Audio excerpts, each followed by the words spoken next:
Hi there, everyone. Here's some of what's heading your way tonight. Your news at 9. The city council in Carthage, Missouri has passed a mask ordinance, but it's run into a veto by the mayor. Details are coming up. New coronavirus restrictions taking effect across the country ahead of the Thanksgiving Day holiday. I'm David Lee Miller in New York. Details coming up. President-elect Biden has a message for the American people as we head into Thanksgiving. I'm Ray Bogan with more on what he had to say, plus the latest on the Trump campaign's legal battles coming up. Doug Heddy is weather tonight. This is KOAM News at 9 on Fox 14.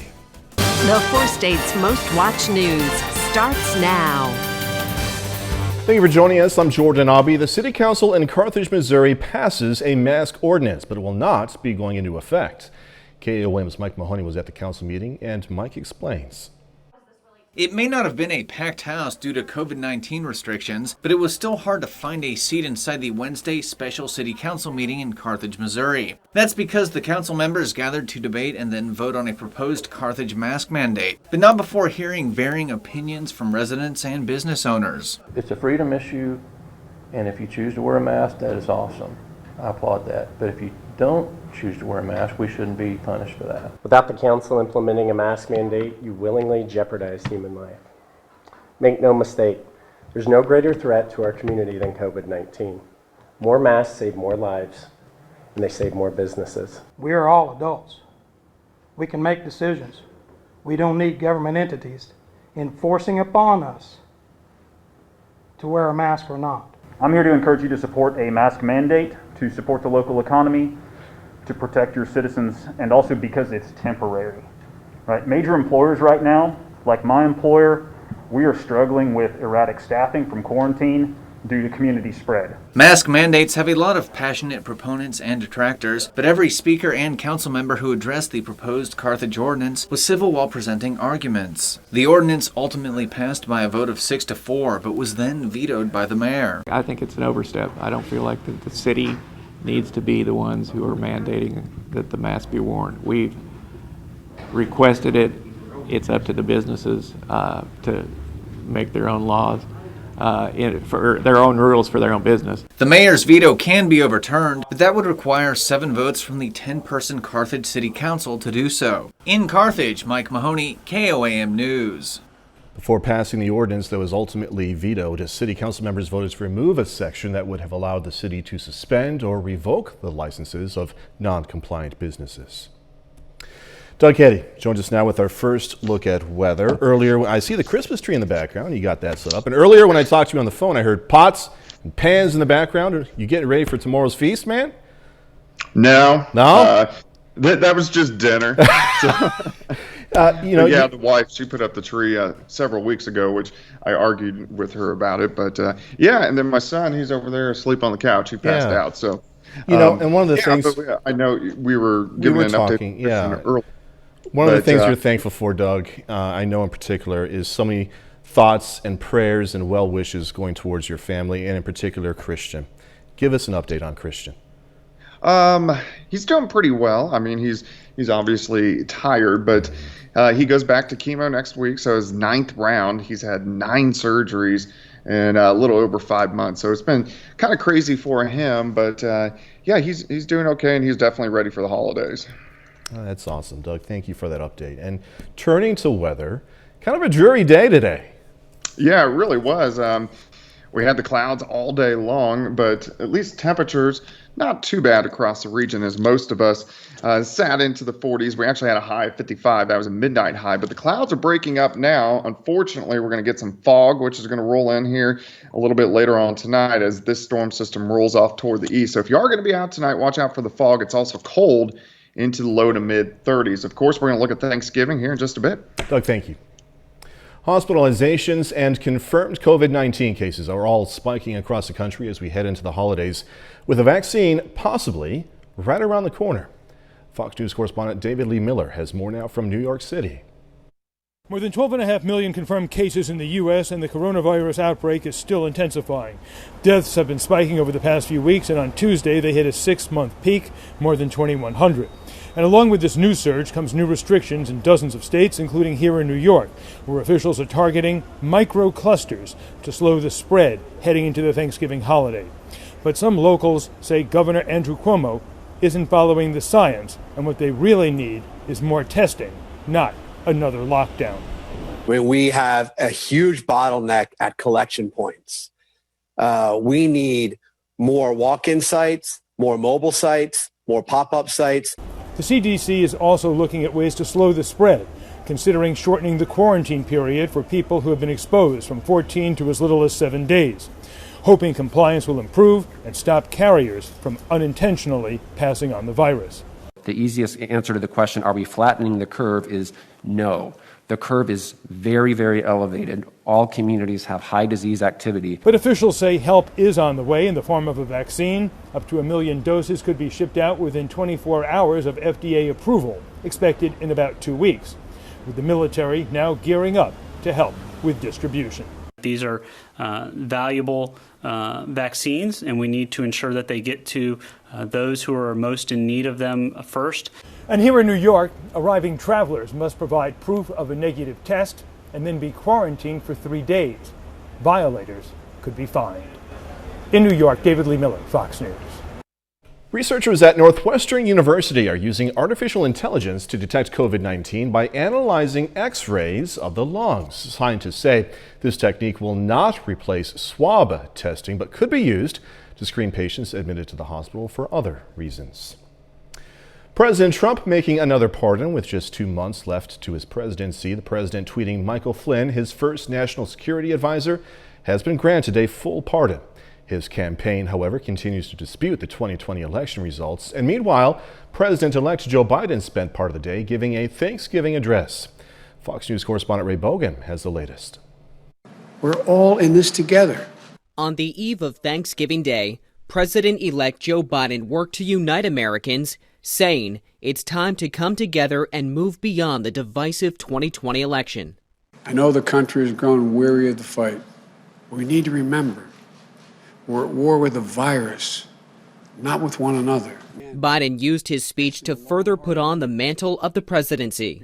The transition process is now fully underway, with the GSA recognizing Biden as the apparent winner, and only 55 days remain until Inauguration Day. Starting on day one of my presidency, we will take steps that will change the course of this disease. Meantime, the president's personal lawyer, Rudy Giuliani, attended a hearing in Gettysburg, Pennsylvania, where he presented what he says is evidence of voter fraud. Allow elections in the future to be conducted the way this election was conducted, we will have lost our democracy. The president called in on speakerphone. It's a disgrace that this is happening to our country. We won this election by a lot. We got 74 million votes. The Trump campaign had some success in court. A Pennsylvania state judge ordered the certification of results halted until an evidentiary hearing Friday. However, the state's results were certified Tuesday. Pennsylvania's Attorney General says the order does not impact appointing electors and filed an appeal with the state Supreme Court. KOM News at 9 on Fox 14 takes this time now to honor one of our 4 state heroes. Leonard Gifford served in the U.S. Army. Native of Garnett, Kansas, Gifford took part in the Battle of the Bulge, earning 5 Bronze Stars, also a Purple Heart. We are proud to thank Private First Class Leonard Gifford, tonight's 4 state hero. Doug is up next with a complete look at the forecast and later how officials at airports are making sure holiday travelers can fly safely this Thanksgiving.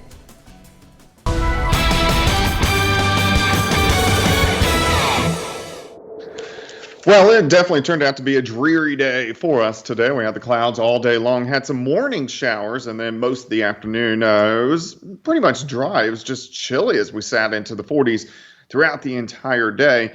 Nice time lapse still, Indigo Sky Casino and Resort, of course. Indigo just outside of Seneca, Missouri. Rainfall, most of the rain was yesterday, but still since midnight, we picked up 3/100ths of an inch. For the month, we're at 3.5 inches. For the year, about 45 inches, which is pretty close to where we should be, just a little bit above our average for this time of the year, 11 months in or 10.5 months in. But Thanksgiving looks fantastic. It is going to cool down a bit for the weekend. Rain chances on Sunday. Of course, you can always get my long-range forecast on my month-long blog.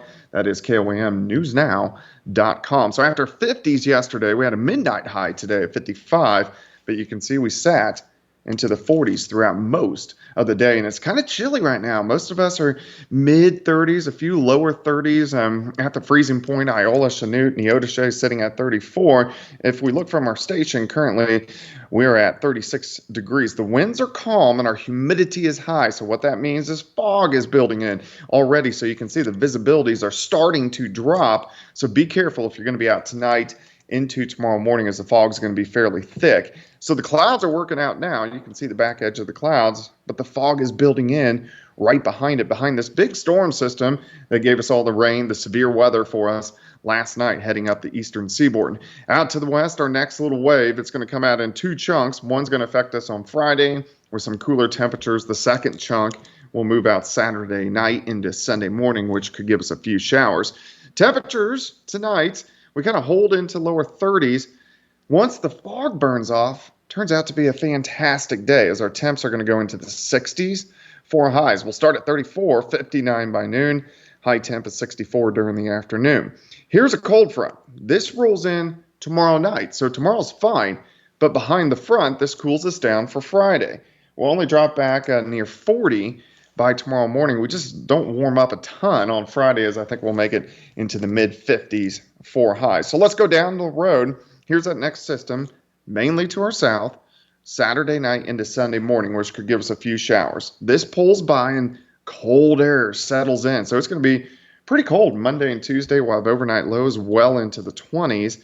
And then we'll warm up a little bit with another storm system that will start to affect us late next week that could give us rain or snow chances. So something we'll keep our eyes on. For us tomorrow, 64, so Thanksgiving looks fantastic. In fact, if you want to get outside even, social distance, temperatures are going to be great, 59 by noon, 64 during the afternoon. We'll drop back to 57 by 6 p.m. Then we hold into the mid-50s, a little bit cooler on Sunday with those showers mainly in the morning hours. Just about that time for snow too, right, Doug? Yeah, we're getting pretty close. We usually, our first snow on average is about the first week of December. Okay, coming up. Yep. Doug, thank you. We'll catch you in a little bit. Coming up, even with the pandemic, the day before Thanksgiving means traveling for many people. What health officials say we need to know ahead of time. Fears over a new wave of coronavirus cases continues to intensify as travelers fly home for the Thanksgiving holiday. Airline employees and passengers are being extra cautious in hopes of preventing the spread of the virus. It's not only air travel that's a concern, however. Fox News correspondent Mark Meredith reports. Rashay Smith is flying for the first time since the pandemic began. Well, I'm pretty cautious, 6 feet and not touching as many things, just abiding by those rules at all times. Airports, train stations, and transit centers nationwide have increased cleaning standards due to COVID-19, but passengers tell us they aren't letting their guard down. It does get a little weird when you fly in an airline, though, where they sit 3 people to a row. I don't really like that. I am worried, but take precautions, 6 feet, hand sanitizer, things like that. AAA estimates 50 million Americans are traveling this week, mostly by car. That has health officials concerned the number of COVID infections could surge in the days and weeks ahead. Commander Erin Saber-Schatz is with the Centers for Disease Control and Prevention. There's not exactly one point in time that has been shown to be a higher risk when you're traveling, but travel in general is going to increase your risk of getting COVID-19 because you're interacting with more people. Some airlines like Delta, Southwest, and JetBlue are limiting capacity or blocking seats, giving customers more space to spread out. But the CDC says travelers still could unknowingly come into contact with someone infected, either at TSA checkpoints, baggage claim, or even simply traveling to or from an airport. It can be really challenging to narrow down where exactly and when the spread happened in a place such as an airport. Last week's CDC warning encouraging Americans not to travel for Thanksgiving may have some people changing plans last minute, but others like Smith say they look forward to their trip. I've always liked flying. Just, it's relaxing. Because it can take between 2 to 14 days for people to show symptoms, the CDC says we may not know until early to mid-December how far COVID spread over the Thanksgiving holiday travel period. At Reagan National Airport, Mark Meredith, Fox News. Just ahead, going to look at the pushback from some in organized religion against coronavirus restrictions. Authorities say tens of thousands of prison and jail inmates, including convicted serial killers and well-known inmates like Scott Peterson, tries to carry out what prosecutors describe as possibly the largest fraud scheme in California history. The Sacramento County District Attorney says the alleged crimes center on pandemic unemployment benefits. Between March and August, inmates housed in every California prison and in jail cells across the state allegedly filed 35,000 claims totaling $140 million in benefits. Pushback from organized religions against coronavirus restrictions. Many worshipers of different denominations are coming together to try to fight the government in court. Fox News chief religion correspondent Lauren Green shows us more. On Monday, 2 California churches sought an emergency injunction with the U.S. Supreme Court to halt the state's threat of criminal penalties. No one should have criminal threats up to a year in prison hanging over their head simply for attending a place of worship. California has some of the strictest policies leveled against churches and gatherings imposed to combat the spread of the coronavirus. The churches claim that Governor Gavin Newsom's executive order, which threatens jail time and a $1,000 a day fine, violates the Constitution's freedom of religion. You need to look at those liberties and determine how you can best protect the people. But the balance doesn't tip to protecting people and throwing out the Constitution. That is the sign of tyranny. California is one of 25 states where houses of worship have taken legal actions over restrictions on gatherings. Lawyers collectively say it's a sign that America's bedrock principle of religious freedom is being severely tested by the pandemic. The bishop of the Catholic Diocese of Brooklyn, which also filed a case with the Supreme Court against Governor Andrew Cuomo, says politicians must reclassify faith as fundamental. You have to recognize religion, I think, is essential to society, just as the food stores are. They take care of the body, we take care of the soul. But some religious groups have hurt their cause, as this video obtained by the New York Post shows. In Brooklyn, hundreds packed a synagogue to celebrate a Hasidic wedding, dancing and singing, and no masks. There was a very conscious effort to conceal what was going on, and that's what makes it even more unacceptable. All right, so if you're still working from home, one city not too far from here, the forested area, is offering money to move there. 4J Zone, Fox 14 News at 9. Back right after this. If you're looking to make a move, first of all, we're going to miss you if you do move, so reconsider, please. But the city of Tulsa, Oklahoma will pay you $10,000 to move there for a year. The Sooner State has invited people who are working virtually to make the move. It's part of the Tulsa Remote Program, which began back in 2018. The program is looking to fill 250 spots. Applicants must be at least 18 years old, have full-time remote employment outside of the state of Oklahoma, and be able to relocate within the next 6 months. The program's initiative is funded by the George Kaiser Family Foundation, and they hope to begin a diverse group of professionals to Tulsa. Bring that diverse group to Tulsa, and that some of them will stay there more than a year, actually. End up that way, anyway. Look at that. Dangerous scaffolding is successfully removed from the Notre Dame Cathedral more than a year after a massive fire that many of us remember. The removal of 200 tons of roof scaffolding was completed Tuesday, despite some experts fearing it could cause more of the church to fall down, actually. That's the fire that happened, of course. The historic cathedral was under restoration when the massive fire broke out back on April 15, 2019, causing the spire to collapse. Scaffolding remained standing. Restoration officials say it might have melded to the cathedral in the fire, keeping it in place, actually. That's such a beautiful cathedral, and it's good to see more of that cathedral right now. All right, 30 more minutes, news, weather, and sports coming away as a lot of people hit the road for the holidays. We're going to take a local look. Now, travel this year is different from previous years. Going to check in with some area florists about unique business that's happening right now. Also, going to check out a tree lighting ceremony over at Joplin's Ronald McDonald House. The UK makes changes to coronavirus restrictions for Christmas as officials prepare to distribute a vaccine. I'm Benjamin Hall in London with all the details coming up. Tomorrow is Thanksgiving Day, and that means some four-staters are hitting the road for the holiday, but things may be a bit different for those on the road. KOM's Chris Warner has more. Officials with the Kansas Highway Patrol say they're expecting roads to be a little clearer this year than they have been in the past. I don't expect there to be as many traveling this holiday. I've talked with some other people and they're telling me that they're probably just going to do things closer to home this time due to the COVID-19. Another added perk to this holiday season, whether you're traveling to see family or just getting from point A to point B in your daily routine, is the lower gas prices, which is something college student Taylor O'Brien has been enjoying. It's been very helpful, especially with being in college, making that commute back and forth. It's been able to allow me to be a little more flexible in the things that I need to spend for my tuition and my supplies for school. Eli Oldham also commutes, but for work, and the low prices have been helping him save as well. Driving back and forth from work, I've got give or take a 30-minute commute, so it's nice to be able to save a little bit here and there. Now, whether or not he's going to spend any of that for the holidays, though, it depends on how nice my brothers are to me, but I might. Now, Trooper Wingate says there's something else they've noticed, and officials with the Missouri Highway Patrol say they've seen the same thing.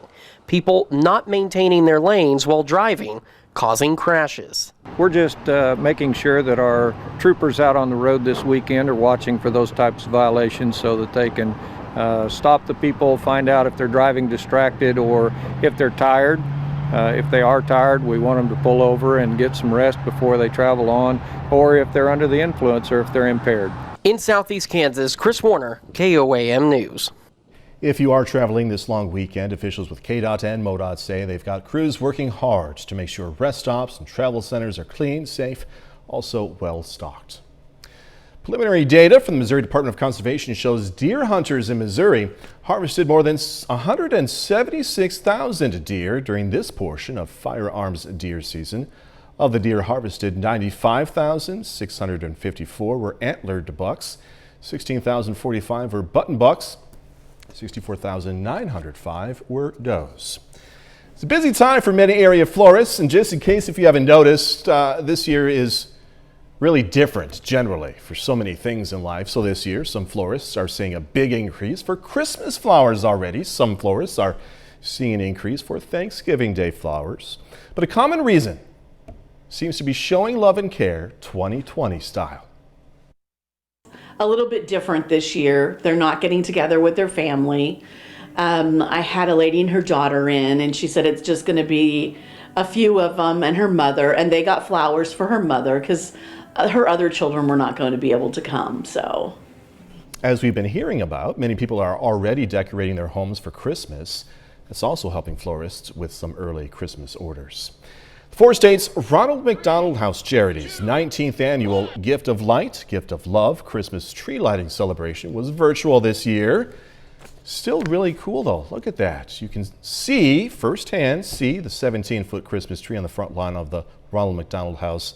It's over at 34th and Jackson. The Duchess of Sussex reveals she had a miscarriage back in July. The wife of Prince Harry wrote in an opinion piece in the New York Times today that she felt sick, could tell what was happening as it occurred. Meghan says she was sharing her story in the hopes it would help others open the lines of communication with their friends or family who have suffered a similar loss. Prince Harry and his wife have one son named Archie. He was born last year.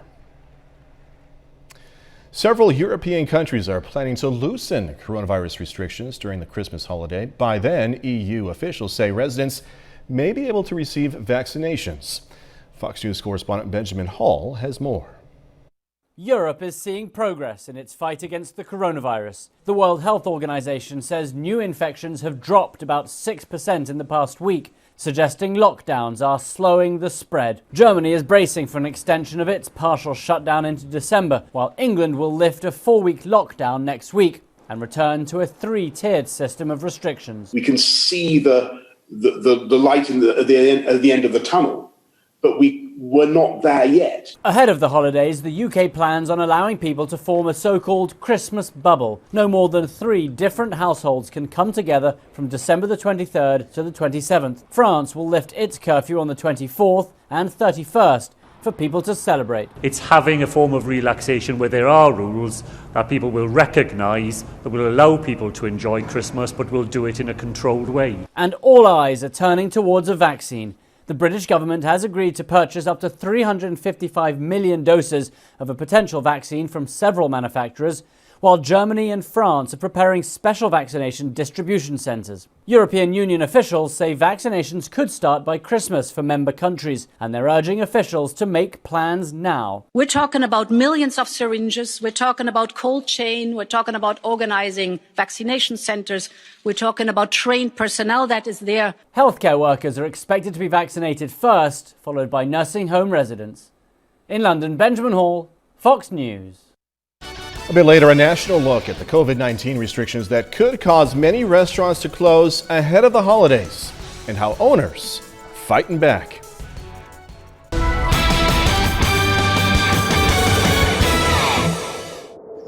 Well, it definitely turned out to be a gloomy day for us today. Of course, we had the showers, we had the thunderstorms yesterday, some severe weather across the region yesterday evening. Still had a few showers this morning, but mainly just cloudy skies all day long. Temperatures sat into the 40s, and you can see the very evident on our Indigo Sky Casino and Resort Tower Cam for you across southwestern Missouri. Rainfall today, not much, just 3/100ths of an inch. But for the month, 3.5 inches. For the year, about 45 inches. And as we look down the road, we're going to have a great Thanksgiving weather-wise. A little bit cooler for the weekend. We're going to have some rain chances on Sunday. And, of course, if you want my long-range forecast, you can go to my month-long blog. That's at KOAMnewsnow.com. We haven't got to the winter forecast yet.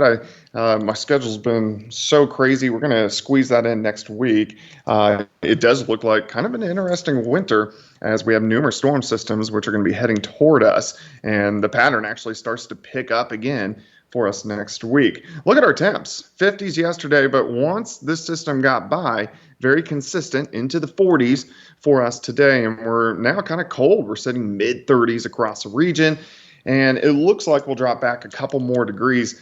I don't think it's really the temperature that's a concern. It's going to be the fog tonight. You can see we have calm winds. Our dew point's at 34. The temperature, the top number can't go below the bottom number, so that tells us where we're going to be with 100% humidity. We'll end up right around 34 degrees, but that means fog. So it's going to be fairly thick. So if you are going to be out tonight into the early morning hours, watch out. You can see the brighter grays, or I guess the darker grays, across southwestern Missouri. So that fog is really getting thick across the region. Clouds are breaking up, but of course we have this deck of clouds at the surface that satellite picture is not really picking up on. But this whole storm system that rolled through is heading away from us.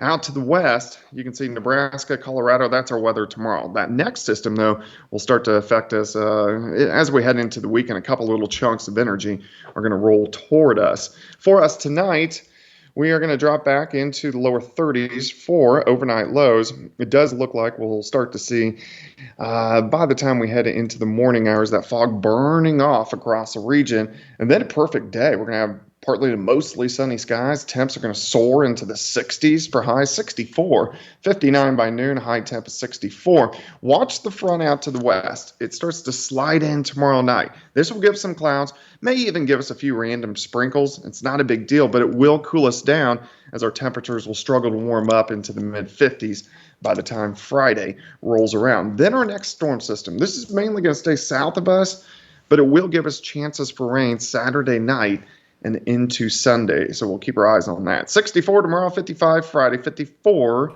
on Saturday, a little bit cooler on Sunday, and then much cooler by the time we head into early next week. Tomorrow looks absolutely gorgeous. Yeah, you really can't beat it. Just about perfect for this time of the year. Doug, thanks again. Yep.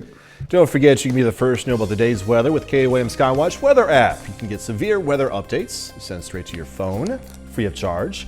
It's available in the Apple App Store, also the Google Play Store for you Android users. All you have to do is search for the KOAM Skywatch Weather app. All right, coming up, Kansas State High School Activities Association yesterday voted to start winter sports on schedule. We're going to have reaction from some area coaches. This high school winter sports season will begin as scheduled. This after a vote from the Kansas State High School Activities Association Board of Directors on Tuesday. Sports reporter Andy Ciatego talks with two local programs moving forward with their seasons. With winter sports practices already underway, coaches and teams across the state of Kansas breathed a sigh of relief Tuesday. It did make me a little uneasy that they were going back after the season started and we'd already been practicing for a week and saying, all right, now we're going to decide whether or not you guys are actually going to be competing in December. Once they released that we were getting to play, it was just like it was a breath of fresh air. Keisha voted 53-22 to allow the winter sports season, including basketball and wrestling, to begin on December 1st. It's an important deal to get kids motivated, to get them training hard, and to make sure that they're staying focused on what we're really here to do. One major change this season is the game atmosphere will be different at the start. The board voted not to allow fans at events until after January 28th. I heard over and over and over again on the meeting, we're tired of trying to enforce masks on spectators. We're tired of trying to keep them 6 feet apart. And so to me, it kind of fell back on the parents and the spectators of, well, they put it in your hands, and maybe you guys didn't follow through all the way. And I'm not saying that just about our community. I'm just saying that as a whole, as a state, that it was obvious that not everybody was following the recommended guidelines. The student athletes say with or without fans in the stands, they are still competing. Everybody's parents wants them to be there, see their kids, but it's also good for the coaches because you can hear them and do better on what you need to. Even if we had to play in an old gym, like whatever we had to do, any way we could play, we'd want to play. While they will have the chance to play, teams are taking steps to make sure they also have a chance to finish. No kid gets to walk through that door without getting their temperature checked. They don't get to walk through that door without a mask. They got to keep it on until we actually physically start wrestling. Spreading them out, we're switching groups, all that stuff, and they've handled it like champs. They know what's on the line. We're just trying to be extremely careful because we don't want to be the one that takes it away for the rest of our team. In Southeast Kansas, Andy Cioteco, KOAM Sports. The board also voted to have a break in competition that stretches from December 23rd to January 7th. Games will all be allowed to resume on January 8th. The race to find innovative ways of getting sports fans back into stadiums is on. Fox News correspondent Marianne Rafferty has more on the cutting-edge technologies being used to keep fans safe from COVID-19. Long before the coronavirus, sports venues have been using digital tickets and other technology to make attending arenas less of a hassle. But now stadiums around the world are seeing how pre-existing software can be reimagined in an effort to allow venues to safely operate during and after the pandemic. What we're looking at is how can you make the venue still viable? The Wait Time app was designed to track movement inside stadiums, alerting fans of long lines for bathrooms and concession stands. Officials now believe it can be used for social distancing. It's not just about finding the shortest line, these are risk zones. So what used to be a long line is now a risk zone, a COVID risk zone. Temperature scans and disinfecting stations are also becoming more popular at stadium entrances around the world. But teams like the Milwaukee Bucks are imagining how they can transform stadium parking garages so more fans can be closer to the action while staying safely apart. Maybe it's a live site with screens and amenities within your parking spot, like it's an outdoor, almost like an outdoor tailgate. For fans who score seats inside stadiums, some ticketing companies are making sure groups are properly spread out. We actually created 3D virtual seat maps. We will show you where you can buy your seat, the proximity to the next pod, and your view from the seat to make fans feel safe as they enter the stadium. Sports venues hope as these measures are rolled out, fans will have peace of mind once larger crowds are allowed to return. Marianne Rafferty, Fox News. Back with more news after this. Restaurants across the country are facing an uncertain future as new coronavirus crackdowns are forcing businesses to change their policies once again. Fox News correspondent Kevin Cork has more on why some restrictions could force many to close their doors ahead of the holidays and how some owners are fighting back. Restaurants and customers across the country are worrying about the future of dining out. Businesses are once again feeling the financial pain of new COVID-19 restrictions as the bitter cold is starting to affect folks forced to eat outside. In California, a Los Angeles County Superior Court judge is enforcing a 3-week outdoor dining ban. Starting Wednesday, all restaurants in LA will only be allowed to offer takeout and delivery options. But lawyers for the state's Restaurant Association are fighting back. We are relieved that the court will hear us again so that the County of Los Angeles will justify why they chose to single out restaurants as the cause for the recent coronavirus infection rate increase.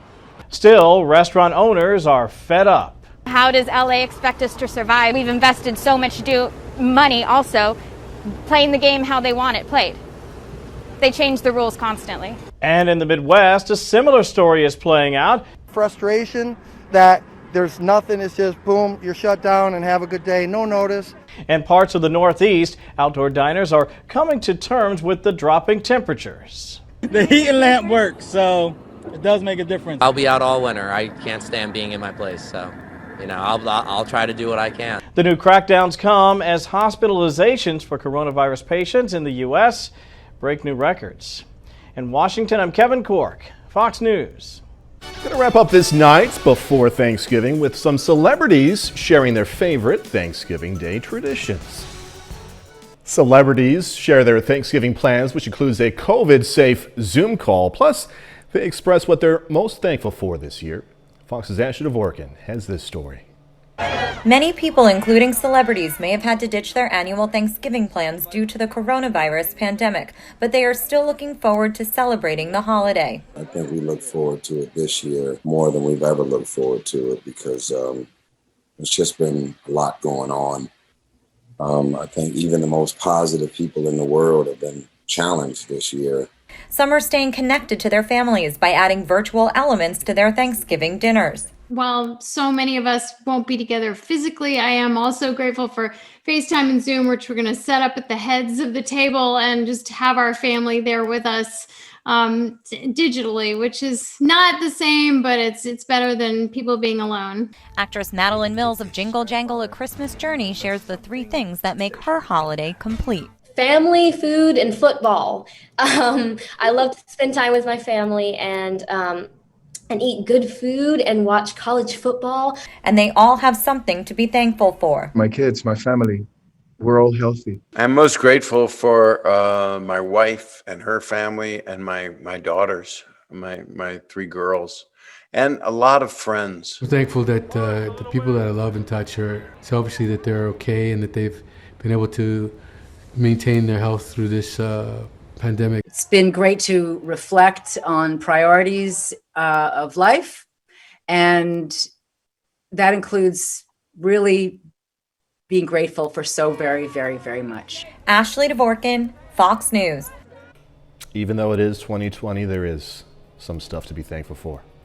That's our time for tonight. Thanks for joining us. Going to leave you with video of the Northern Lights over Finland. Be safe. Have a great, meaningful Thanksgiving tomorrow. Do this all again tomorrow. See you then.